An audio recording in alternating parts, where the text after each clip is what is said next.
Yes, sir. Yes, sir. You can go ahead. Yeah. Perfect. So welcome everybody. Thank you for taking the time to join the session.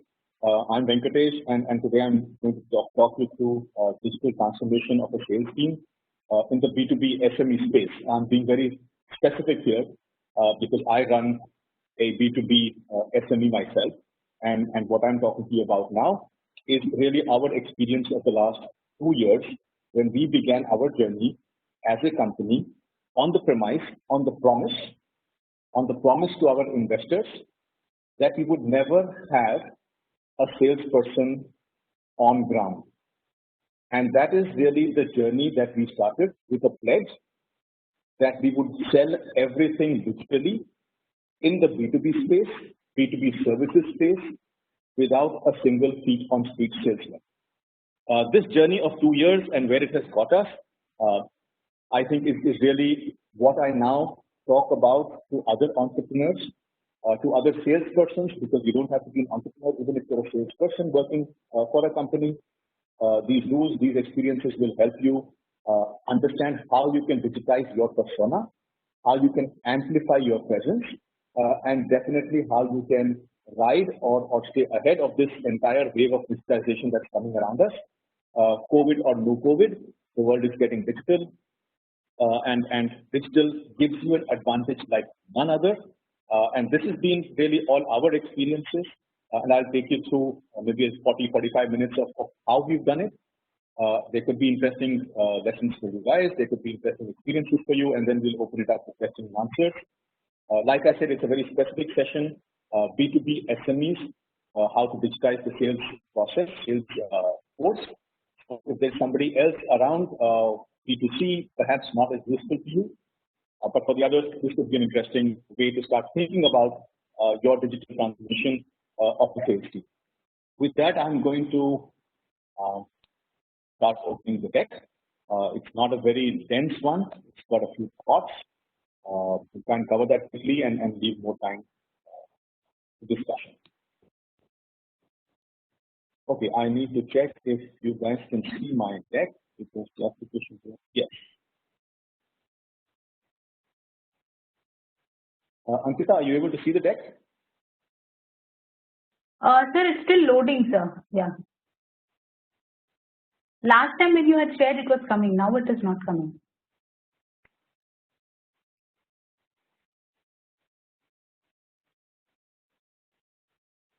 Yeah, I think it should be clear now.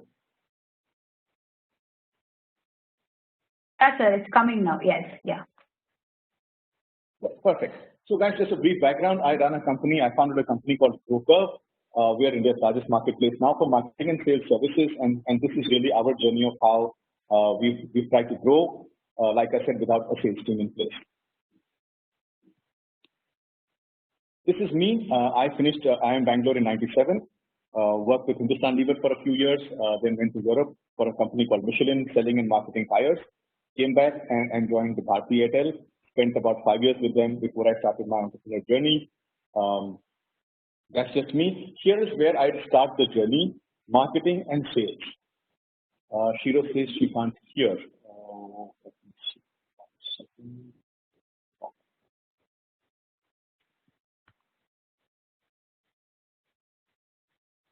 It is audible for us, most of us. I think I'll just send him some instructions. Maybe he'll be able to. Okay. Yeah.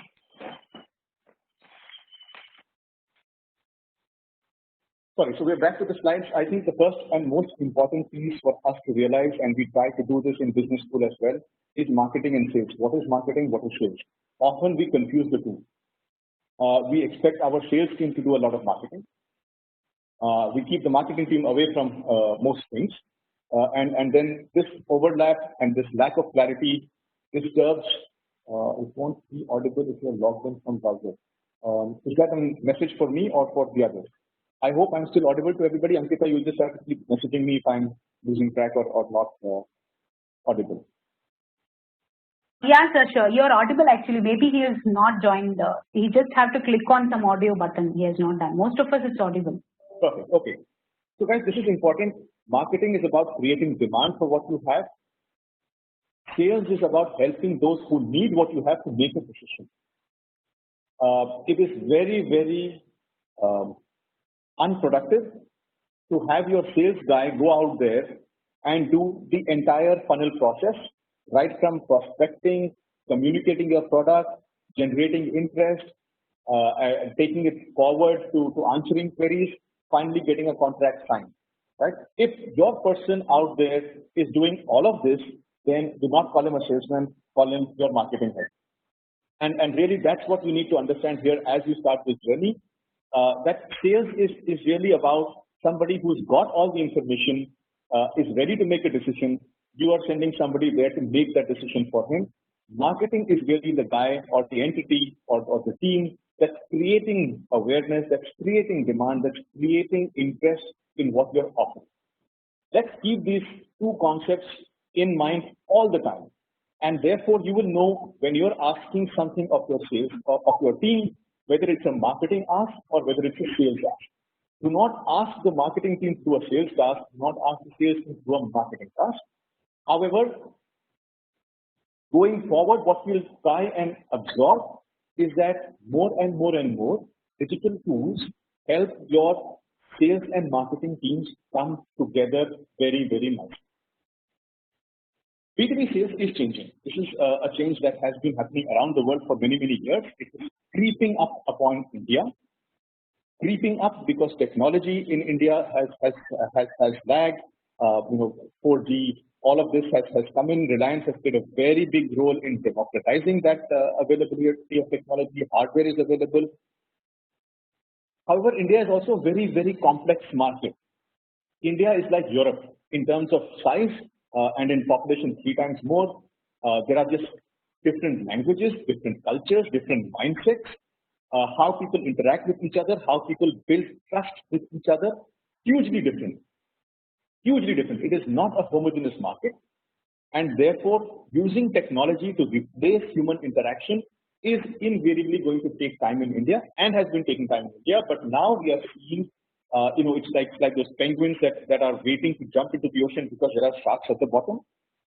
They are all lined up against the cliff, waiting for the first guy to jump in. And as soon as the first guy starts to jumps in, everybody else starts moving. So we've reached that place where the first guy has jumped in. There are websites that are making B2B procurement easier, both in products, now in services. And now this deluge will move forward. There is this pandemic that has compelled your buyer to consider digital as a very important way of assessing customers.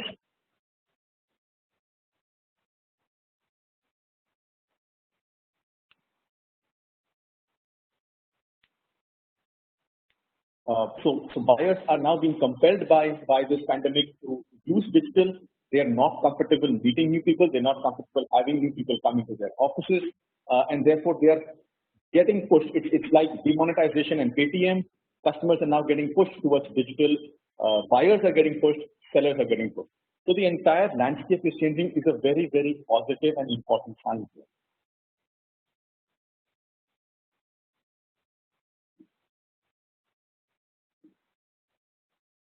Okay, this is something that we keep hearing about. Founders who have won TechCrunch awards over the last decade. Average age was 31. People selected by Inc. magazine as founders of the fastest growing startups. The average age was 29. Now, what this is telling us also is for a large number of us, the buyer's age and the seller's age is getting lesser and lesser. This is important. Because as a new generation is taking over, and I'm really talking a lot from my SME experience, where traditional businesses are now handing over the keys to the next generation, you see that they are open to trying new things. This is both if they were sellers, this is both if they are buyers. Now, the average age of people across the table is reducing. What that means is that there is, of course, less experience built up over time, but more information now getting gathered through digital tools. That's an important facet for you to take advantage of. People are simply hungry for information. You are hungry. I am hungry. The amount of content we absorb in a day, be it news sites, be it specific B2B product sites, be it specific content sites, the amount of information we are taking in is phenomenal. And that's where we have to play the rules, because the rules are changing. They're giving more power to technology, hardware, software, search capabilities. They're allowing two young people across the table to not worry about how many years of selling experience they have, how many years of experience they have in a product, but about how quickly they are able to get information. And therefore, the pressure on both sides is the same.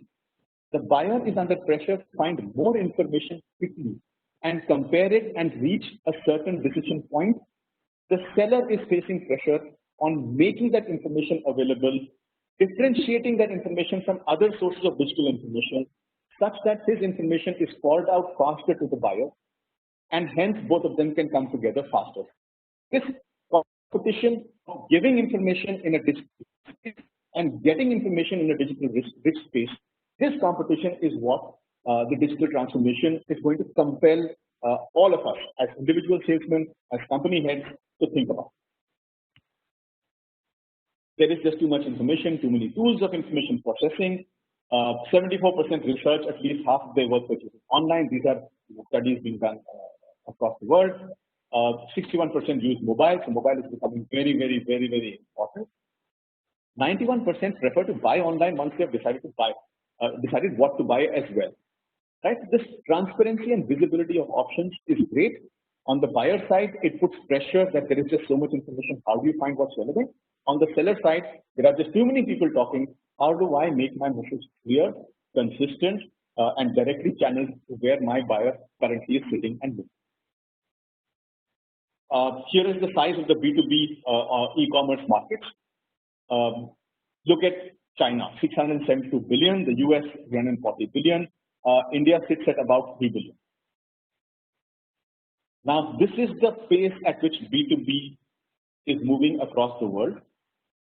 Like I said, we are at the cusp of this transformation. Things are changing, but not every. But as they change, they will accelerate faster and faster, and it is important for us to be at the forefront of this. Here are how B2B websites in India are performing. There is industry buying. There is Amazon, of course. All of these sites are powered to SME. They're starting this entire India Mart has been around for many years. They're starting to move things forward. Now, like I said, the big issue in online buying has always been trust. Look at Amazon or Flipkart. When you first started to go there, you bought very, very low value, low risk items. Right? You bought books, you bought stuff like that. That you didn't think that if you got ripped off, there would be a big loss to you. They helped you also by doing cash on delivery, but you started small, you built frequency of transaction, you realize it's safe, and now people buy goods worth lakhs just for their homes on these sites. This is the same way that the B2B world is moving forward. People start with small transactions, get confidence, go for bigger transactions. All of that starts to happen.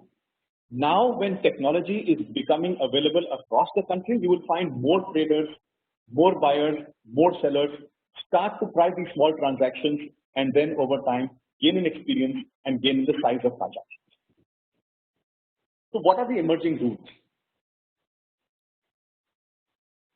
This is again, I'm quoting some of our dear friends, customers who kind of highlighted what they thought of our products and services. Right, we are a marketplace for marketing services. Typically, these services are between 2 and 4 lakhs. Over time, over a 6-month retainer, 12-month retainer, it's like buying a car. Right, but what gave us confidence was that people started to say, look, hey, I had the habit of buying. I built a habit of buying books from strangers. Right, and that was Amazon and Flipkart many years ago. 10 years ago, they started doing that. 5 years ago, I started buying taxi rides with strangers. Right, Uber came in, Ola came in, and now I really don't need to be familiar with the taxi driver. Years ago, there was a taxi stand near your house. You had the taxi guy, your reliable taxi guys. There were 5, 6 guys whose numbers you had. You would call them all the time. You relied on your company to have a vendor. You had your own network of 5, 6 guys. That became totally democratized.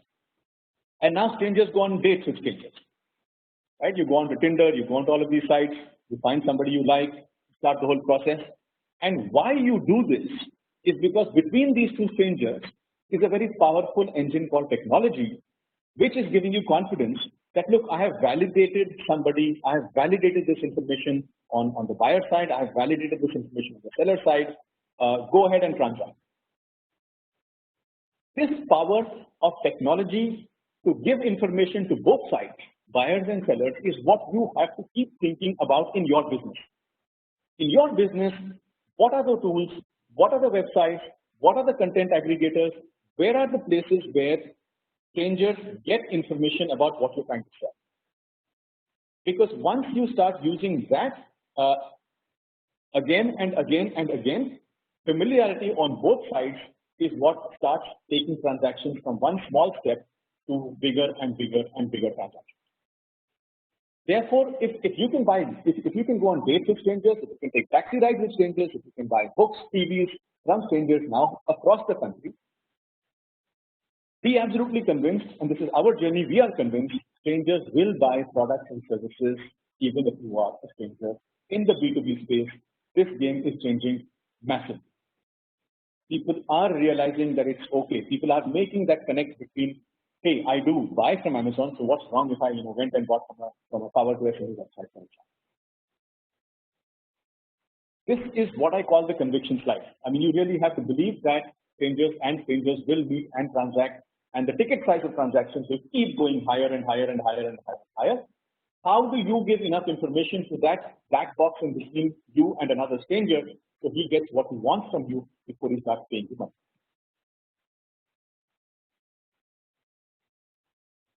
B2B is going further away from product expertise to relationship expertise.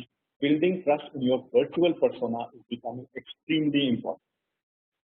The minute somebody says there is a session by Venkatesh Nangatari, for example, I am certain 90% of you would have had to look up and see who is this guy. And there is enough information available for each of us to Google the other and find out something that tells us whether this is relevant or not. That is the first step in your entire journey of building yourself as a digital salesperson, building your organization as a digital sales organization. The fact that you start to give out information that builds trust in your virtual persona. Consistent, clear messages that drive home the point of who you are, what you're trying to sell, and why you are a reliable seller. People are not going to have any more the time, the patience, or the risk appetite, if I may use the word, to meet face to face, to make eye contact, to judge the tonality of your voice, to judge how firm your handshake is. These are going to be, at least for the foreseeable future, and if not even beyond, luxuries that we may not have. What we have is the ability to build a virtual persona.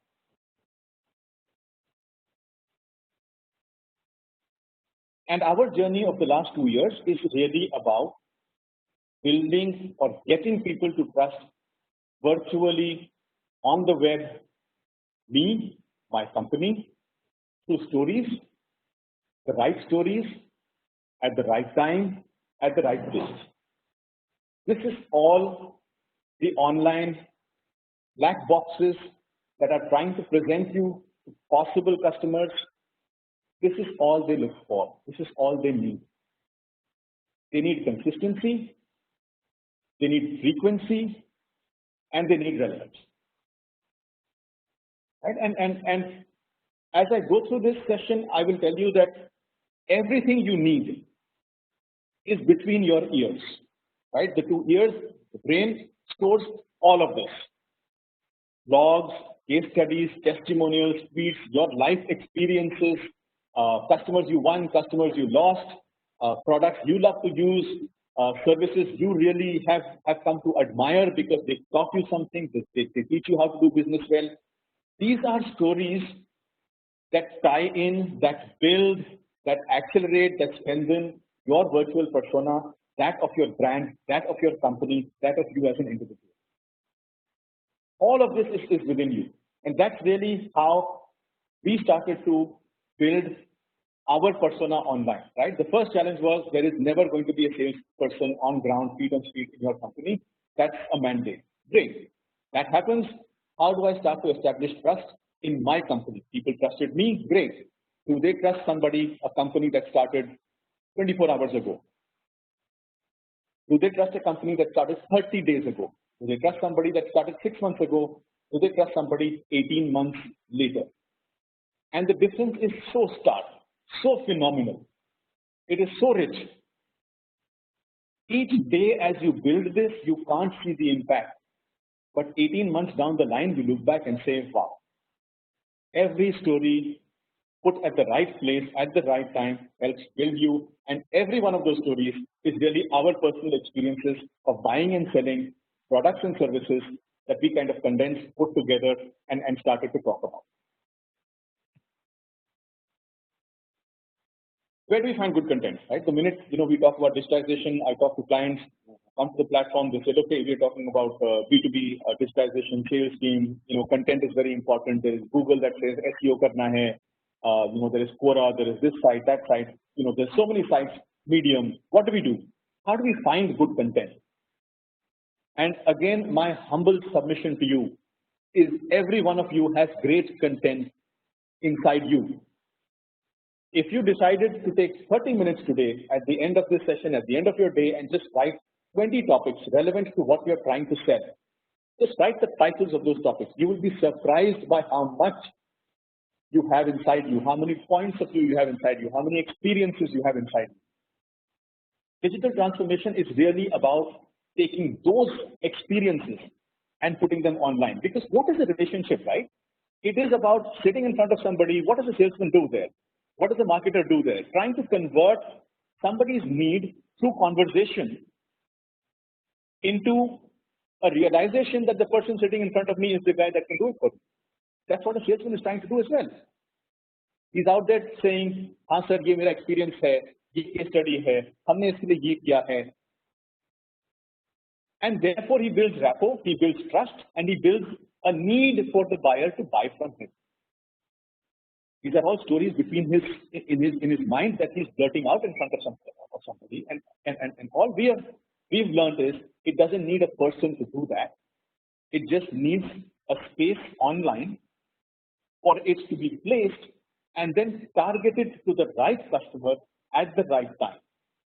So when somebody comes to the platform asking for market research, the content we start feeding him over time is market research led. The webinars we do around market research and people who come there, the webinars we do around Instagram marketing, people who come there, the webinars we do around Facebook marketing, people who come there, we try more and more and more to ensure that content that's going to them starts getting more and more and more segmented.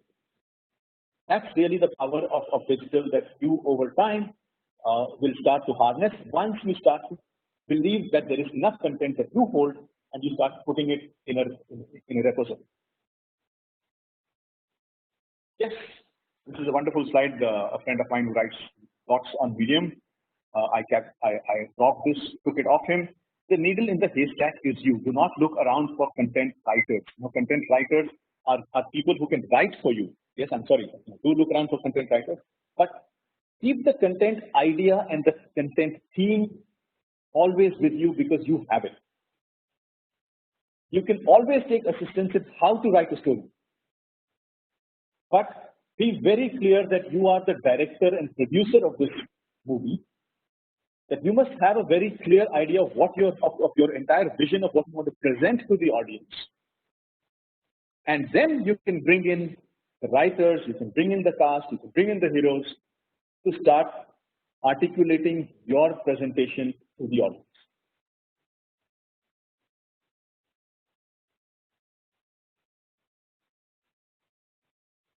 Anybody who has come to this session, if he takes even 30 seconds right now to close his eyes and think of these words: blogs, case studies, experiences, good customer experiences, bad product experiences. Each of us has stories relevant to our industry, relevant to our experience of selling, of marketing. Yes, each of us has these stories, And I'm only going to compel you again that if you are really looking to do a digital transformation of your sales process, everybody around in your company to sit together and start putting together these thoughts on what experiences have they had about buying and selling. This is really the first step that's going to be the most important step in your journey of digital transformation. Digital transformation is not anything else beyond start putting content out there. Make it easy for people to find you. Yes, there are paid ways of people finding you. There are non-paid ways of people finding you. All of that is true. The most important thing is you must be online for any of these other tools to find.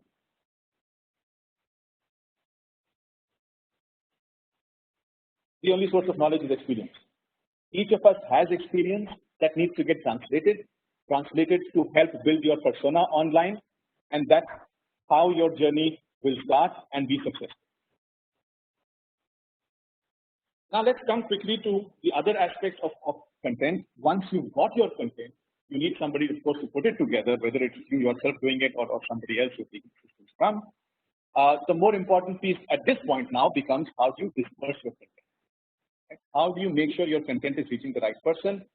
How do you ensure that your virtual persona of a person trying to sell a product and service is available at the right point where your customer is most likely to be? I'm going to excuse myself for just a second. There is some construction work that has suddenly started. I'm going to shut a few windows. Please excuse me.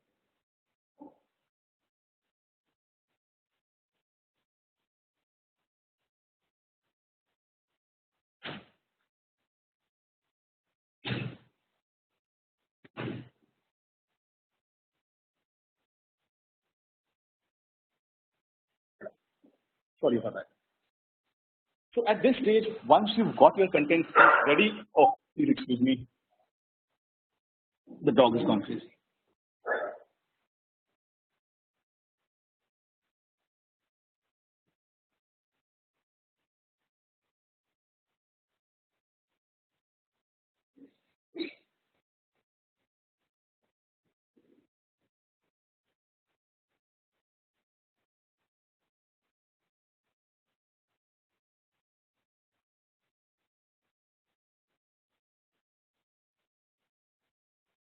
Apologies to keep you waiting. So let's come back to dispersion of content. Once you've got stuff ready, you also need to be mindful about where you want to put different elements of your content so people can find it when they're looking for it. These are some of the tools we've used. There's LinkedIn, of course. New platforms like Medium are coming up. Small tools like Lusha, and I'll talk to you about it in case you haven't heard of what Lusha can do for you. There's PR, of course, press, all of this coming together. There is Twitter, Facebook. All of these platforms are what will help you over time build your persona. The decision that you have to take at this is which one is relevant for me.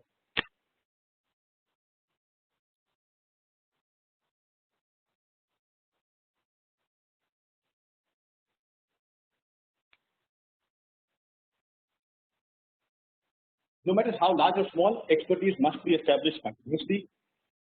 The other piece that I will leave with you, I will implore you, is spend 30 minutes every day building on your digital transformation.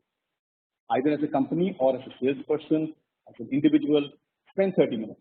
Because what all of these platforms most rely on is consistency and frequency. Take central themes and messages which don't change over time, put a frequency of how often you will present it. These are really two most important elements in any brand building exercise, right? Whether it is offline or online, consistent, frequent messaging builds your identification with the brand, your connect with the brand is because you hear him or her say the same thing again and again and again over a period of time. Treat yourself the same way. And it's not a question of spending an hour, 2 hours, 3 hours. It's a question of spending 30 minutes every day to just make sure that you're out there visible. the last thing you want a customer to think of when he comes to your LinkedIn, for example, to see who you are is hey, not really very consistent. He's writing all over the place, or this stuff really is nothing to do with what he's trying to sell me, or it's just outdated, right? Because if you're using your LinkedIn page to create a business connect, then be very clear that you are presenting it as a business connect. You write about things that will attract your customers. It cannot attract a whole bunch of other people. Too bad. If you're on Medium trying to get business connects, write in a way that attracts potential business connects. You will miss a million other people on Medium who are not interested in business. That's too bad. That's just the way it is. If you're on Twitter, do the same thing. If you're on Instagram, do the same thing. Instagram for business is becoming a very, very powerful tool. Not easy to use, but a powerful tool. PR is really something that does that filtering job for you, right? So if you go to Mint and say the Mint will, your agency will tell you exactly what to write. You don't get mixed up there. You don't suddenly start writing movie reviews there and stuff. But any other platform that you are personally owning your entry into, be very careful about two words: consistency and frequency. You must be frequent. You must be consistent. In our case, we've used the first 4 platforms in various degrees, apart from our own website and our own blog. So that's a completely internal asset and internal property. We write a lot of content. There are typically 4 to 6 blogs every month that we write. What is important to do while you're writing is get a sense of what is relevant to your industry. A digital marketing expert or an agency, some of these guys are useful in just helping you understand what are the key words that people are looking for as they search for solutions in your industry, right? Digital marketing agencies, or how do people look for digital marketing agencies is a very, very important hook for us to know as we start writing about digital marketing. But get a clear sense of what your people are looking for. Then start using these platforms. The way we used it is we've used LinkedIn very, very extensively. We started to build over the past 18 months. Before that, I had absolutely no connects, no presence on LinkedIn. It was very consistent. I had a regular steady job paid by a company. I really didn't have to worry about it. But over 18 months, I built connects. I built connects with relevant people. And I started putting in content that is regular, consistent, and that's been a big help. The number of leads we get from here is quite good. Medium, we have started recently, and we use it more to strengthen our profile. I'll be honest in saying we have not got any leads from Medium, but we find it's an interesting place for interesting, like-minded people and good quality content. So if your content is really good, in Medium you will stand out. That's really how we are testing our content and the quality of content. Twitter is a very difficult platform. If you look for a growth curve on Twitter, you will find that we are basically big failures on Twitter. Twitter is complicated. It requires a completely different approach to Medium and LinkedIn. It requires very high frequency, and it requires you to be very bold about your brand, whether it's yourself as an individual or your company. You must not be scared to express your personality on Twitter. And the personality has to be expressed sharply. You can't be on the fence on everything. You can't say that could be right, this could be right. You have to take a stand on this, and the stronger and the more consistent your stand, and the more firm your stand, we have found Twitter responds and rewards that better.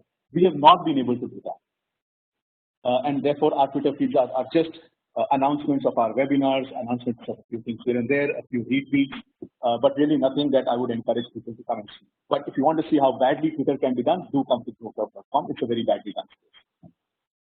PR we use when we have information, important information, new product launch, new investments coming in, stuff like that. We use PR because Vinay Sinha has asked a question. I'll come back to that. Stuff about new products, new customers, new geographies. That is what we use PR for. be cautious about PR, because for us, everything we do for the company or happens in the company is great news. But for the press, it isn't. For the press, it's really about funneling a whole bunch of stories down to a few that are most interesting, relevant, and find space on that day's publication. So PR again built over time, and one of the ways we are trying to do this is something I also learned from a classmate at IIM Bangalore. Follow people who write about your industry on different mediums. Follow them on LinkedIn, follow them on Twitter, follow them on Medium. Follow these writers who write about your industry in certain publications that are of interest to you. Follow them. Read what they are writing about. Comment, engage, build rapport with them online on topics of their interest first. And over time, a relationship starts to build where they can start to use your information, your knowledge, your experience. So that's how I think even PR now can move from paid to unpaid if you give it enough time. If you take the time to research the relevant writers, build connect with them over topics of their interest, not yours, and over time become relevant. So they start mentioning you in press, so they start quoting you in press, they start referring to you. But broadly, these are the four kind of platforms we've used. A bunch of questions are coming in, so I think I will. Yes, I have another 5 minutes and we'll stop. So how we try to use these four platforms to build our persona and to digitize our entire marketing and sales experience for customers is LinkedIn. We are there a lot. Twitter, we tried to be there, but really haven't had the ability, and there are some questions coming in, limited resources, limited manpower. How do you allocate to that? So Twitter, we couldn't allocate to, and we've done a very bad job. Medium, we do quite extensively, because a lot of that Medium article is really coming up from the blogs that we are writing for ourselves as well. We send out a lot of newsletters every month, once a week, and that content comes from our blog, and that content also goes on to Medium. So we are able to really populate Medium reasonably well, and we start to understand how good, how bad, or how indifferent people are to our articles. Like I said, press we use very, very sparingly, only when there are big pieces of information that we are comfortable with announcing, and we know from our agency that there is some demand for it out there. That's when we actually engage. It's always good to have a good PR agency standing beside you, but like I said, start making your own relationship with writers, journalists, and this becomes much more comfortable, gives you much better contact.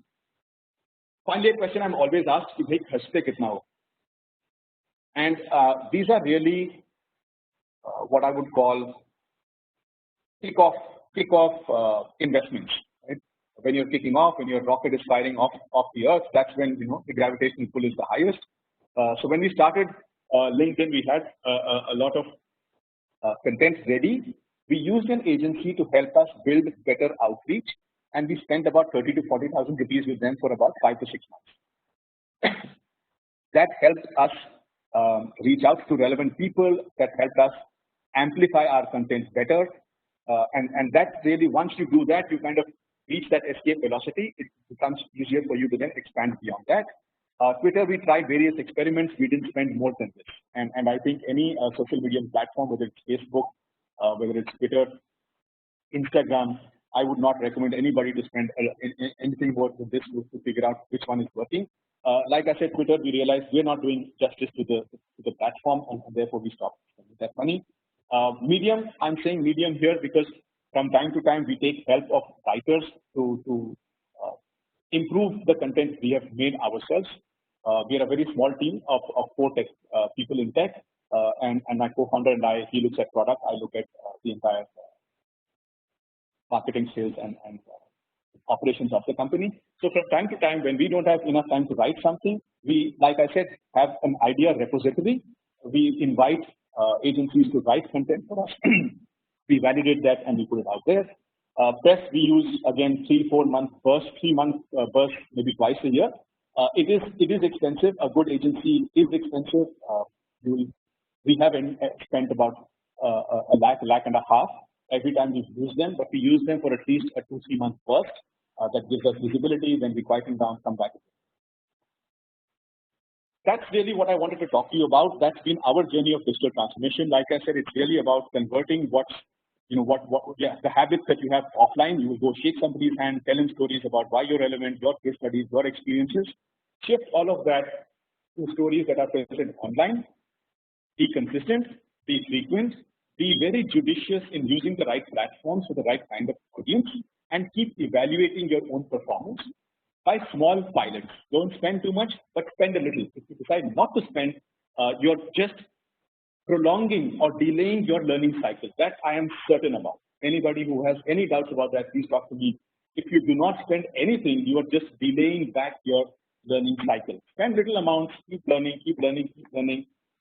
Going forward, you might not have to spend at all because you've learned very well from what you've done, or you might have to spend a lot because you realize, hey, spending makes a big difference to us. But that's it, ladies and gentlemen. That's all I had to talk to you about. I'm going to get out of this sharing mode of PowerPoint, and now I'm with you for any questions. There were a bunch of questions that came in. Ankita, how do I find these questions again, please?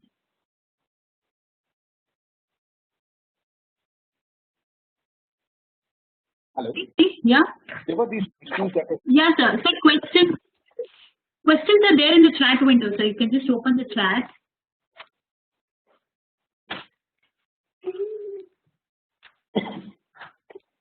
So there is a question: does cost have any impact in building a virtual persona? Okay, so I've got a few. Okay, so does cost have any impact in building virtual persona? Look, I would say initially, like the last bit I said, spend a little. Not spending will simply delay it. Spend a little. I've given you tentative budget. If you're at zero, spending 30,000 on LinkedIn to start getting access or getting exposure to relevant people in your industry, I think is not bad. If you're doing LinkedIn campaigns, we always do 1,000 rupees a day over 10 days first, and then see what's happened.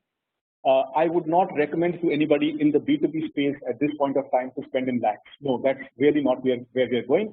But if you say that, look, I really don't have 15, 20,000, 25,000 rupees to spend a month, I think you should cut costs from somewhere else and make that investment.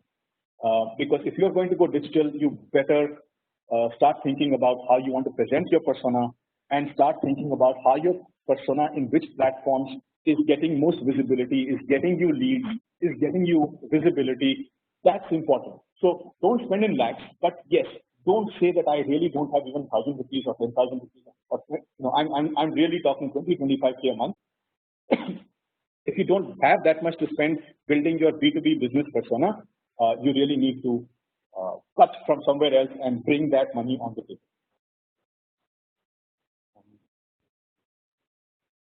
Twitter has a lot of negativity. Wouldn't suggest it for B2B. I learn a lot from Twitter. If I go to Twitter, maybe it's the people I'm following.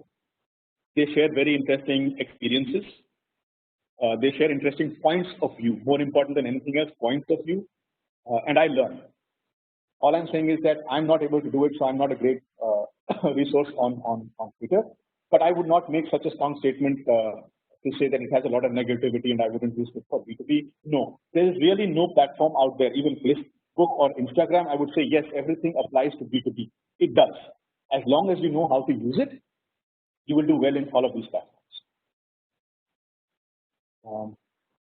If limited manpower is there and required to use the same person for sales and marketing, then what their mission is.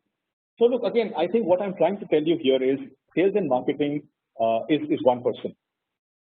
There is really no, this is what the salesman does, this is what the marketing guy does anymore. If you think of what a salesman is doing, the traditional model is basically trying to tell the client a story about how the product will fit and benefit the client. He's actually doing marketing, but for historical reasons, if he's out there in the field, we call him salesman. If he's doing the same thing inside the office, we call him a marketer. you put the marketer in a car and tell him go, talk to customers about it. He becomes a salesman. So I think historically or in our heads, sales and marketing as two different entities. I go back to the first slide. Shouldn't exist. You are out there trying to convince a customer as to why your product or service is relevant for him. You're a marketer, and if you're able to take him through the entire journey, you're a great marketer. I don't really see this salesman and marketing as two different entities. So just look at it as one person. Train everybody to tell right stories, relevant stories, consistent stories to their clients, online or offline, and that distinction between sales and marketing will disappear.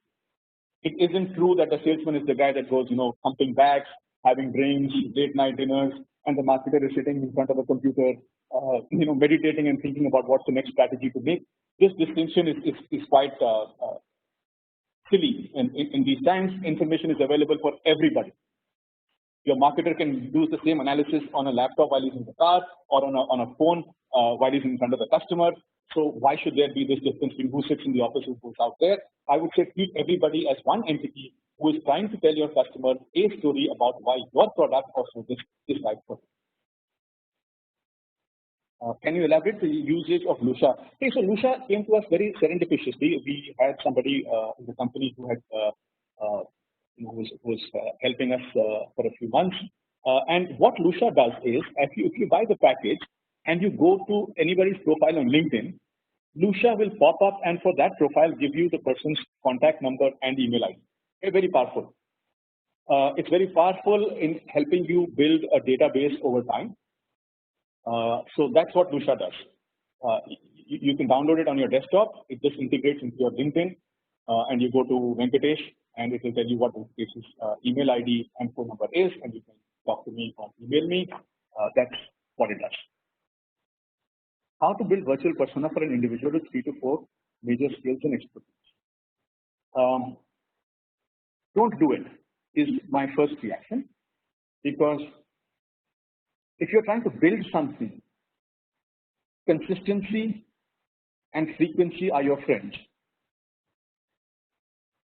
Consistency and frequency work best when there is one message. So even if you're a company with multiple products and services, I would say do not go all out with everything immediately on the first try. Take one thing, work it, feel comfortable, take the other. Whether you're an individual expert or a company that's selling, if you're starting off, and that's what this question is, how to build the virtual persona, please take one skill, one service, one product and start. Do not do too much. All of your digital persona relies on being very, very targeted, focused, consistent. So my recommendation would be choose the one skill that you think is most important, go with that, run it for 6 months, build a business around it, go for the next. What is B2B? Okay, sorry, business to business. These are, let's say, Dell selling laptops to Unilever. So that's a business to business transaction. Dell selling laptops to you and me is a business to consumer transaction called B2C. I hope that helps, Abraham. Now, advice for B2B to C. Could you be a little bit more specific, AB, on what this question means? Sayan, to all participants, do you see the B2B buying process, qualification of vendors and RFPs getting digitized in future? Qualification of vendors. Yes, we see everything getting digitized. In fact, if you look at a company called Globality in the US, they use a lot of AI in getting vendors in the entire RFP process. GrowCurve is using a lot of technology. My platform uses it because we're a marketplace for marketing and sales agencies. We use a lot of technology to onboard agencies, to identify and recommend the right agencies for a project. So yes, everything in the buying process, right from finding to RFP, to evaluating proposals, contracts, project monitoring, everything has been digitized. I mean, it's not a question of future, it is here. There are platforms that have already done it. It's a matter of you figuring out, oh, this exists as well, let me try and use it. The same for vendor selection, absolutely. My platform has been doing vendor selection digitized for 2 years now.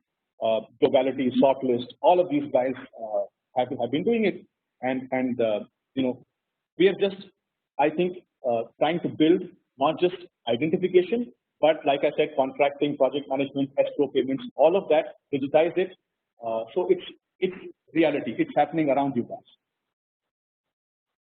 Is there a B2B database of companies like LinkedIn which can help for B2B buying? Oh, so B2B database of companies, there are companies who sell databases of companies. I'm not sure if that's what you're looking for. It doesn't come at the top of my head because we haven't used them too often. But you could just Google database of companies in specific industry. You will have a few companies that will pop up. There are new companies in the last couple of years that have done this. They have these databases. These are curated. They give you guarantees saying 90% accurate. Anything below 90%, we will replace data for you. So this exists. Products that go to market using B2B partnerships where others can get connected for that.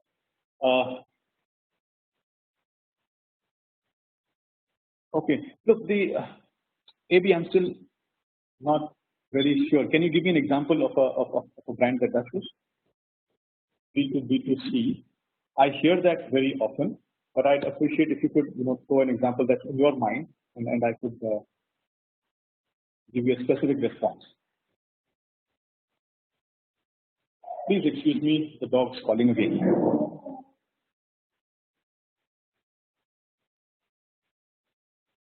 Sorry, AB, so if you could give me a specific example, a brand or a product that you're thinking of, I could elaborate a little bit more. So Ankita, I think I haven't missed anything here.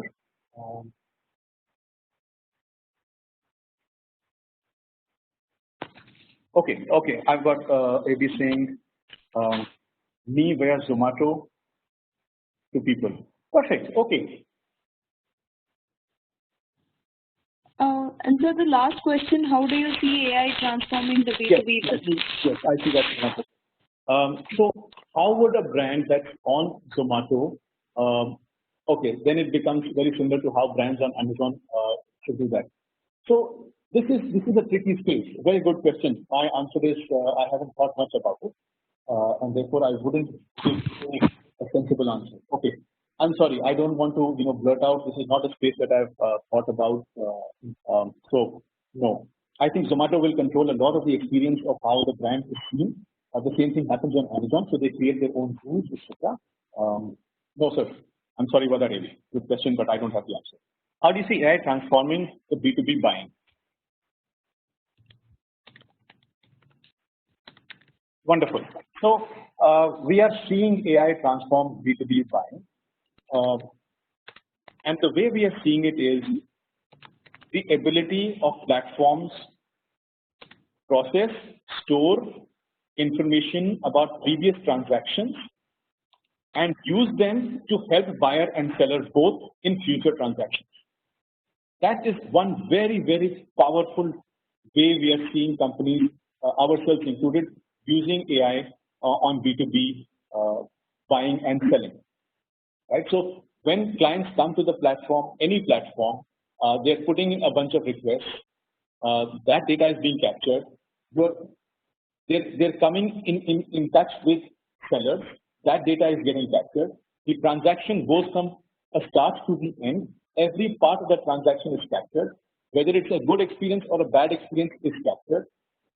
All of this data has started to be used to smoothen the next transaction, both from buyer and seller side. So a lot of this goes back as feedback to the buyer, not feedback to the buyer, feedback to the seller.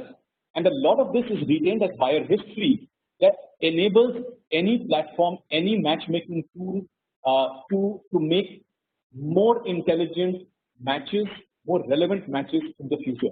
Again, I've taken the name of Globality, right? They're a company we really love because the way they are using AI for procurement is miles ahead of where we are. We are really inspired by them. We do sales and marketing, they do a whole bunch of other things, but it's worth looking at it. A lot of work that they have written, a lot of white papers they have written, really spells out very clearly how AI is coming into this.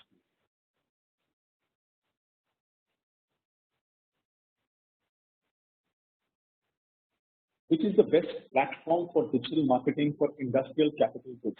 Okay, the best platform on industrial for digital marketing for industrial capital goods depends upon who is your buyer, right? Don't look at it from a seller's point of view. The seller can be anywhere. What you're looking for is who is going to buy me. Let's say industrial capital goods, you're looking for large companies buying these products, or you're looking for medium enterprises buying these products. Could be two different places where they could be available to you. Large enterprise, I swear by LinkedIn. Medium enterprise, I don't have too much confidence in LinkedIn. I have much more confidence in Facebook. I really do. Or in Google search. If people are really looking for you, then do a PPC, bid on Google, get your brand out there, get your website out there, pay per click.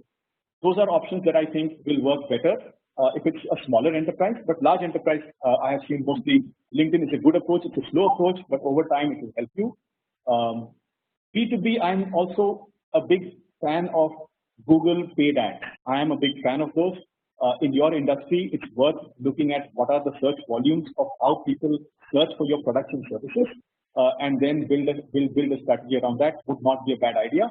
No matter what you do, even if it is PPC, paid advertising, you still need to have very solid content on your website and on other platforms where clients could possibly be, so that your lead that comes in is reassured the first time you see the website, because those first impressions matter a lot. Building that content is not going to be replaced by PPC. That's an important message you guys must keep. You asked for examples of how Growcurve has managed to grow businesses for clients in B2B online. See, Growcurve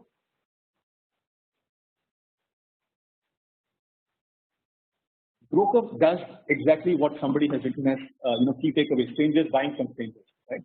Today, a lot of the SMB is moving from offline to online, but they're worried because they've never done this before. So what does Growcurve do? Growcurve helps you first through an automated process make a project brief. You yourself define the outputs that you're looking for, what kind of agency you are looking for, what should be the agency's strengths and credentials. All of this gets defined as a first step. Growcurve then runs it through an algorithm which identifies the 2 or 3 best agencies relevant for your business. So we don't give you a 40, 60, 80 list of companies to then go through, because people don't know how to even evaluate, and that's fair. So we do the evaluation, we give you the agencies with case studies, testimonials, background, everything. We help you set up the calls, we help you get the proposals. Most important, we do what is called a payment on milestone module, where you only pay the agencies to us because we create an escrow when milestones have been met. And because we're a free to use platform, we don't charge for these services. We make it very easy for clients to come in and explore. Exploration has been very, very good on the platform. Clients have used us very well in content creation and content dissemination for lead generation. So getting new leads on the digital world is where a lot of B2B clients have used the platform well. Even clients who have never had digital marketing exposure before have found it reassuring to work in an escrow environment where milestone-based payment is guaranteed. But yes, lead generation has been a very, very big source of progress for a lot of B2B clients, especially the last 4 to 5 months.